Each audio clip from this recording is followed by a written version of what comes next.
Shri Shri Thakur Nigamanand Saraswati Paramhans देवंक Baleshwar town Saraswat संघर 40तम वार्षिक उत्सव अनुष्ठित। Shri Shri Thakur Nigamanand Saraswati Paramhans देवंक Baleshwar town Saraswat संघर 40तम वार्षिक संघाधिवेशन उत्सव बालेश्वर सहर उपकंठ कुरुड़ा पंचायत श्रीवंतपुर स्थित निगमानंद आसन मंदिर परिसर में महासमारोह अनुष्ठित हो जाइछि। 2 दिन धरी चलिथिबा एई उत्सव रे प्रथम दिवस रे अधिवास यथाविधि पालन करा बेले द्वितीय दिवस रे प्रातःरु प्रभाती कीर्तन रे आसन मंदिर आनंद मुखरित हो उठिला। प्रतीक्षा आवाहनी गान पर ठाकुर महाराज को षोडश उपचार रे पूजा अर्चना भोग निवेदन होम यज्ञ और मंगल आरती प्रदान करा जायतिला। तत्पर श्रीमद नारायणानंद सरस्वती महाराज श्रीमद भागवत गीता चंडी श्री श्री गुरु गीता पाठ करथिले। एई अवसर रे 30 जनरु ऊर्ध्व भाई और मां माने दीक्षा ग्रहण करथिले। श्रीमद नारायणानंद सरस्वती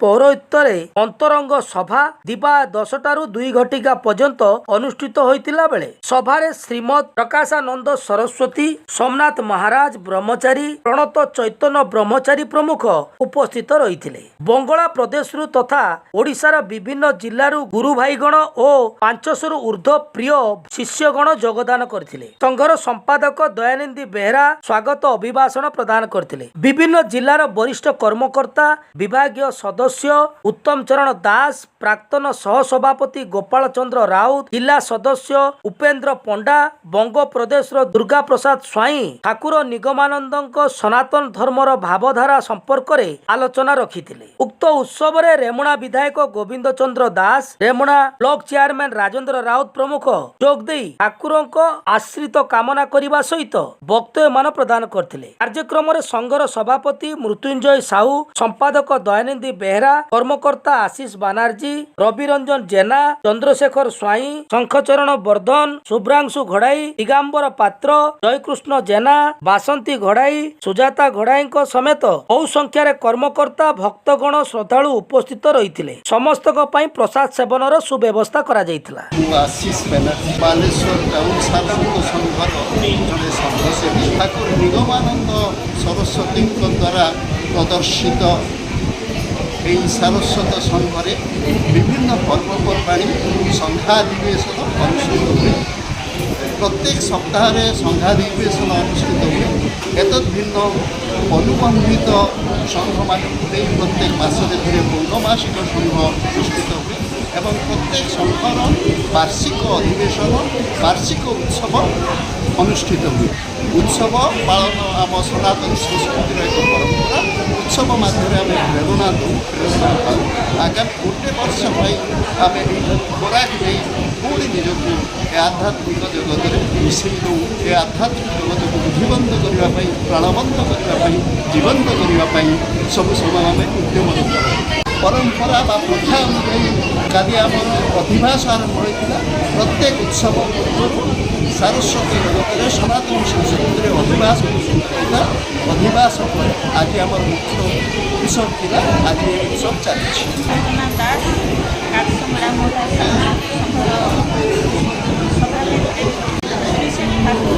निगमानंद सरस्वती मातृजाति अधिकार नारी जाति जदि कुसंस्कार को दूर कर संस्कारित हुए समाजर प्रत्येक क्षेत्र में समाज शीर्ष में पहुँचब। ठाकुर संघ माध्यम संघ शक्तिर प्रतिष्ठा आदर्श गृहस्थ जीवन गठन भाव विनिमय द्वारा परस्पर अलक्ष्य ठाकुर भावधारा प्रचार प्रसार होता है। नारी माने पाश्चात्य संस्कृति को भूली सनातन धर्म रे अग्रसर होई केमिति समाज को संस्कार देवे संतान मान संस्कारित करेंगे जहाँफल कि आम हिंदू धर्म सनातन धर्म अग्राधिकार हम।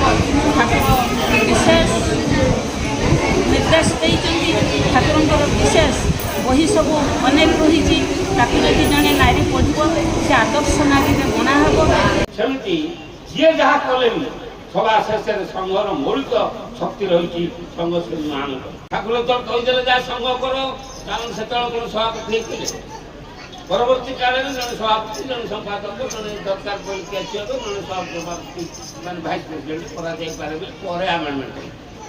ତେଣୁ ସେ ଠାକୁର ମହାରାଜ ଯେତେବେଳେ କହିଦେଲେ ତମକୁ କିଛି କରିବାକୁ ଦେଇ ଯାଅ, ବା ଆମେ ଗୋଟେ ସବୁବେଳେ ନକାରାତ୍ମକ ଜାଗାକୁ ଆଗ ଖୋଜୁ ଯୋଉଟା ନ ହେବା କଥା।